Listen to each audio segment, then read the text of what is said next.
Hare Krishna, everyone. I'm reading today from Bhagavad Gita, this transcendental message of the soul and devotional service. I wanted to share this with you before I go out and distribute this wonderful book. This is from chapter 2. I'll read some of it. It's really, really amazing. Let me find, the verse. Sorry about this. Yes, it's text 41, 241. Vyavasayatmika buddhir ekeha kurunandana bahushakha hi anantascha buddhayo vyavasayinam. A very famous verse. Those who are on this path are resolute in purpose, and their aim is one. O beloved child of the Kurus, the intelligence of those who are irresolute is many-branched. Purport: a strong faith that by Krishna consciousness one will be elevated to the highest perfection of life is called Vyavasayatmika, intelligence. The Chaitanya Charitamrita states that Shraddha Shabde Vivasve Vishvasa Kahe Sudrida Nishchaya Krishna Bhakti Kaile Sarva Karma Krita Haya. Faith means unflinching trust in something sublime. When one is engaged in the duties of Krishna consciousness, he need not act in relationship to the material world with obligations to family, traditions, humanity, or nationality. This sounds, when you read it at first, this sounds quite alarming. Should we not bother about humanity, nationality, family, traditions? But listen on and you will know.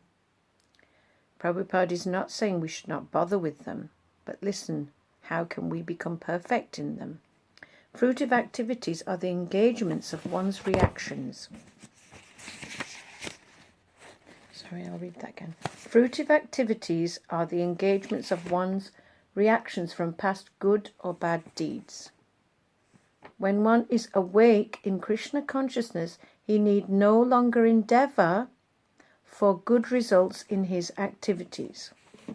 I read it again. When one is awake in Krishna consciousness, he need no longer endeavour for good results in his activities. That's so amazing that.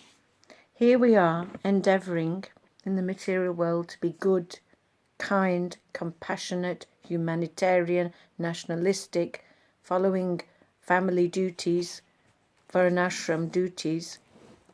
But here it says, when one is awake in Krishna consciousness, he need no longer endeavour for good results in his activities. When one is situated in Krishna consciousness, all activities are on the absolute plane. So when you are Krishna conscious and doing Krishna conscious activities, all activities are on the absolute plane, not relative plane. They are no longer subject to dualities like good and bad, relative dualities. The highest perfection of Krishna consciousness is renunciation of the material conception of life. This state is automatically achieved by progressive Krishna consciousness. So material conception of life, good and bad, dualities. This is material and it is based on the self. But Krishna conscious activities are purely for the satisfaction of Krishna. The resolute purpose of a person in Krishna consciousness is based on knowledge. Vasudeva sarvamiti sa mahatma sudurlabha. A person in Krishna consciousness is the rare good soul who knows perfectly that Vasudeva or Krishna is the root of all manifested causes.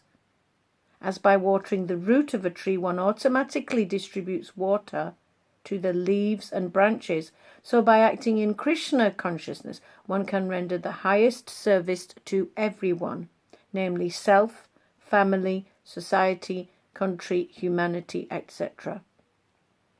If Krishna is satisfied by one's actions, then everyone will be satisfied. Isn't that amazing? It's just so amazing. Just by watering the root of a tree, one automatically distributes water to the leaves and branches. By acting in Krishna consciousness, one can render the highest service automatically to family, self, society, country, humanity. So we need not endeavour separately for kindness, compassion, morality. We need not endeavour separately. And later on in the Bhagavad Gita, Krishna says, the person who is Krishna conscious, all the good qualities of the devatas, the demigods, come automatically to him. All good qualities. So our focus should be Krishna consciousness. The focus should not be morality, compassion, kindness. The focus need not be specifically that. The focus should always be Krishna consciousness. Service in Krishna consciousness is, however, best practiced under the able guidance of a spiritual master who is a bona fide representative of Krishna, who knows the nature of the student and who can guide him to act in Krishna consciousness. As such, to be well versed in Krishna consciousness, one has to act firmly and obey the representative of Krishna, and one should accept the instruction of the bona fide spiritual master as one's mission in life. Srila Vishwanath Chakravarti Thakur instructs us in his famous prayer to the spiritual master, Yasya prasada bhagavat prasado, Yasya prasada nagati kutopi, Tayan stuvam stasya, Yasas tri sandhyam, Vande Guru Shri Charanardavindam. By satisfaction of the spiritual master, the Supreme Personality of Godhead becomes satisfied. And by not satisfying the spiritual master, there is no chance of being promoted to the plane of Krishna consciousness. I should therefore meditate and pray for his mercy 3 times a day, and offer my respectful obeisances unto him, my spiritual master. And earlier on this morning I was listening in the kitchen whilst I was cooking, and Prabhupada said in his previous purport that the mercy of the devotee, by the mercy of the devotee, only then can you understand Krishna, and not by any other method. By the mercy of the devotee. The whole process, however, depends on perfect knowledge of the soul beyond the conception of the body, not theoretically but practically, when there is no longer a chance for sense gratification manifested in fruitive activities. One who is not firmly fixed in mind is diverted by various types of fruitive activities.